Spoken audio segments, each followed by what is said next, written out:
Bonjour à tous, j'espère que vous allez bien. Je suis ravie de vous retrouver aujourd'hui dans cette nouvelle vidéo où nous allons parler iPad. Oui, je précise tout de suite que je suis sur Apple, mais bon, ça ne vous empêche pas évidemment d'écouter cette vidéo puisque je vais vous expliquer pourquoi, pour moi, il faut avoir un iPad au cabinet, quels sont finalement les avantages que vous allez pouvoir mettre dedans et en quoi ça va vous bénéficier, que vous soyez en stage, en libéral, en établissement, peu importe, voilà, ça va vraiment être un outil qui peut devenir un indispensable. En tout cas, il est devenu pour moi au fil du temps et donc c'est pour ça que je souhaitais refaire une vidéo puisqu'on me pose souvent la question de savoir est-ce que c'est finalement intéressant d'aller investir dans cet iPad. Bref, c'est parti. Du coup, par rapport à mon iPad, je vais vous mettre les informations ici. Regardez pas le bazar derrière, c'est une catastrophe, mais franchement, j'ai pas envie de ranger. Je l'ai acheté sur... je ne sais plus, mais c'est un site en fait qui reconditionne des appareils et donc clairement beaucoup moins cher, ce qui valait vraiment la peine, il est clairement comme neuf. Du coup, quel est finalement l'avantage de cet iPad et qu'est-ce que vous allez pouvoir mettre dedans? Eh bien, dans l'iPad, vous allez mettre tout ce que vous souhaitez. J'ai personnellement mis tout ce qui est PDF des livres achetés parce que notamment chez Ortho Édition, si c'est toujours le cas, je ne sais pas si ça fait un moment que je n'ai plus commandé via leur site directement, vous avez le PDF du livre sur votre compte client. Donc tous ces PDF là, je les ai mis dedans, ce qui me permet d'avoir finalement plein de livres avec moi sans les avoir réellement. J'ai également mis bien sûr tous les PDF de ma boutique, ce qui me permet de nouveau d'avoir des exercices tant au niveau du langage oral que du langage écrit, que de la neuro, que de l'articulation, etc. toujours avec moi.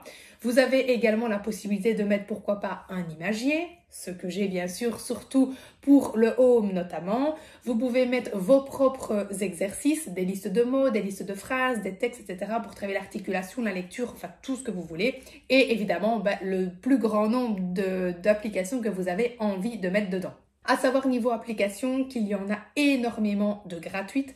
Je vous en ai partagé d'ailleurs sur mon compte Instagram. N'hésitez pas à me suivre si ce n'est pas encore fait. Et à aller voir dans la story à la une du coup iPad. Je vous ai déjà fait des captures d'écran, des publications, enfin des applications que j'avais en tout cas à l'époque. Il faudrait peut-être que je rafraîchisse un petit peu tout ça d'ailleurs. Et je vous en ai présenté certaines. Voilà, la plupart sont gratuites. Par contre, si vous souhaitez vraiment des applications qui vont être paramétrables avec vraiment des banques d'images, de mots par exemple que vous allez pouvoir vous-même importer, sélectionner la difficulté, avoir plusieurs niveaux de difficulté, voilà, des choses comme ça. Là, forcément, il va falloir payer, mais je trouve que voilà, les applications restent toujours à un prix assez abordable.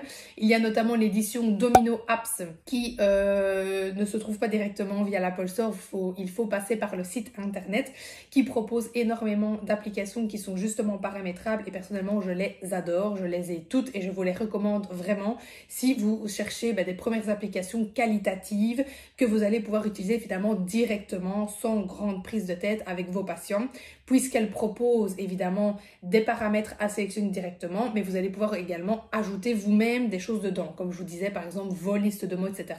Mais si vous n'avez pas le temps de le faire et que vous souhaitez directement prendre la main dessus, on vous propose déjà des choses. Je vais vous prendre au hasard Lectoflash par exemple, qui est une application qui permet notamment de travailler la fluence en lecture et la vitesse de lecture.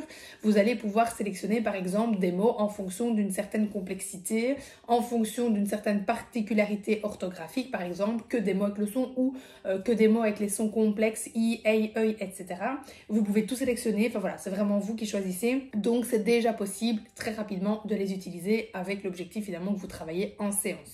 Ensuite, pour les autres, évidemment, j'ai envie de dire qu'il faut peut-être un petit peu regarder si ça peut être intéressant ou pas, mais le prix des applications ne sont jamais excessivement élevés, même si ici sur Domino Apps, forcément pour avoir le lot, on est sur un plus gros budget, mais elles sont clairement très bien étudiées, très bien faites, très complètes, donc encore une fois, je vous les recommande si vraiment vous préférez directement travailler avec du qualitatif. Bref, du coup, quels vont être finalement les avantages d'avoir une tablette? Déjà, moi je l'ai acheté, je pense, en 3e année pendant mes stages parce que j'allais à l'hôpital et en SAJA à l'époque.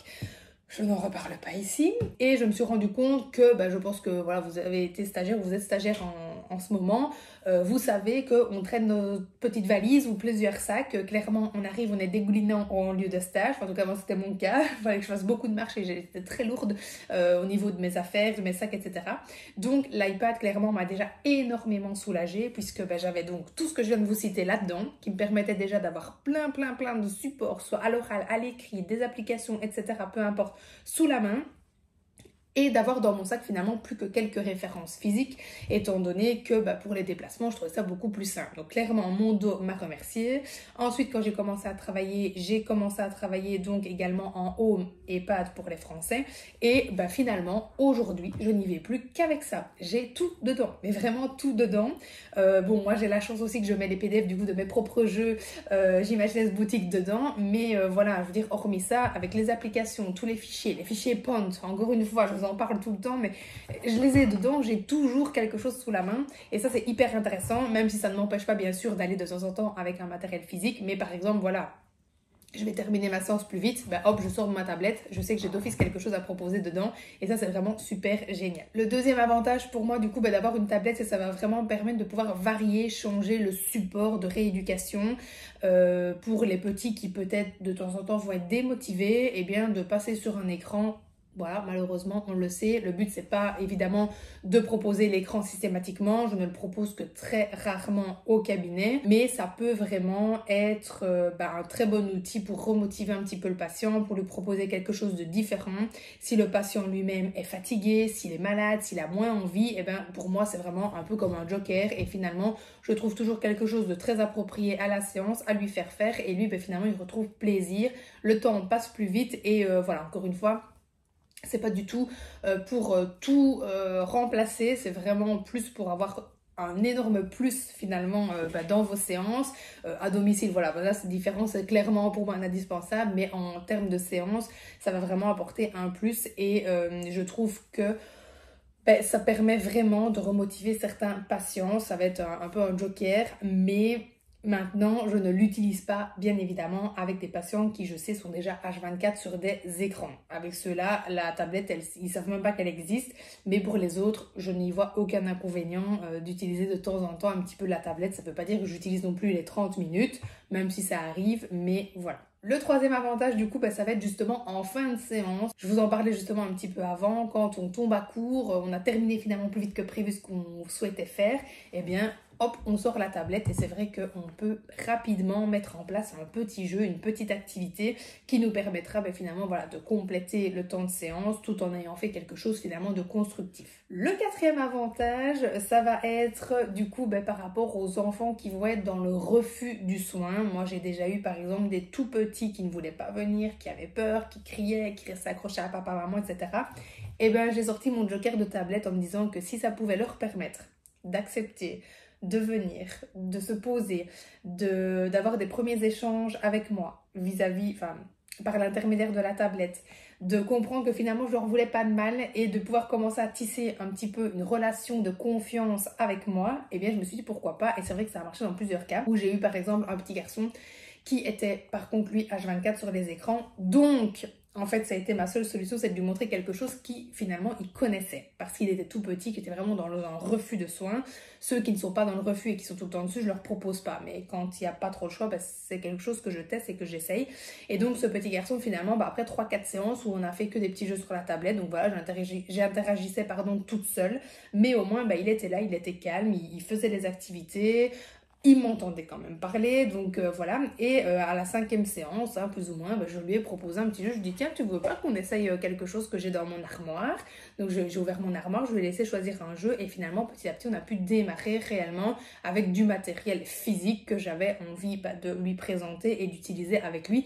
Donc voilà, ça a été vraiment un moyen finalement de briser la glace et qui m'a permis de pouvoir démarrer une rééducation pour laquelle j'aurais sans doute laissé tomber très rapidement si j'avais pas réussi à trouver finalement cette petite astuce, parce que clairement il était dans un refus total et qu'il ne voulait même pas rentrer dans mon bureau. Je l'ai vraiment attiré avec ça, mais n'empêche que ça a fonctionné et après évidemment je l'ai retiré petit à petit. Ensuite le 5e avantage évidemment, ça va être que quand vous-même vous êtes fatigué, parce que non, nous ne sommes pas des robots, parfois on n'a pas envie, parfois on est fatigué, parfois on n'a pas de motivation, parfois on ne sait pas quoi faire, ça m'arrive, voilà, j'ai des périodes comme ça où pendant quelques jours, semaines, mois peut-être pas, mais on va dire un mois maximum, où voilà, je suis vidée d'énergie, je me sens moins bien, je n'ai plus l'inspiration qui me vient. Vous allez me dire, toi, oui, ça m'arrive, voilà, très souvent.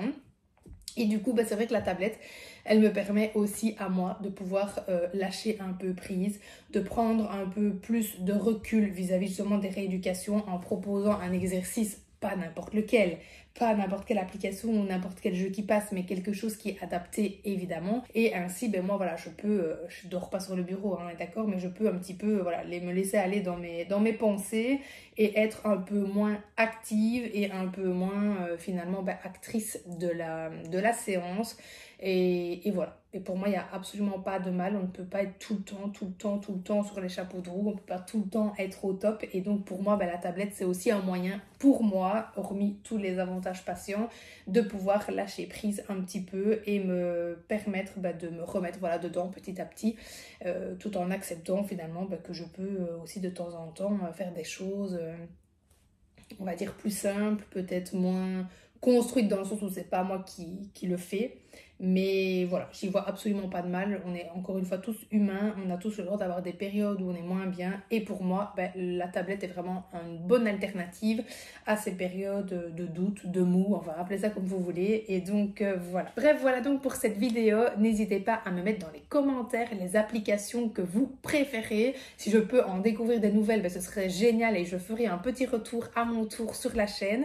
N'hésitez pas également à aller voir, j'avais une playlist iPad ou tablette ou application, je ne sais plus parce que ça fait très longtemps que je n'en ai plus posté, mais voilà, si certaines applications existent toujours évidemment, peut-être que ça vous donnera de l'inspiration également. Sinon suivez-moi sur Instagram, je fais de temps en temps un post pour présenter justement l'une d'elles, et je vous dis évidemment à une prochaine pour une nouvelle vidéo.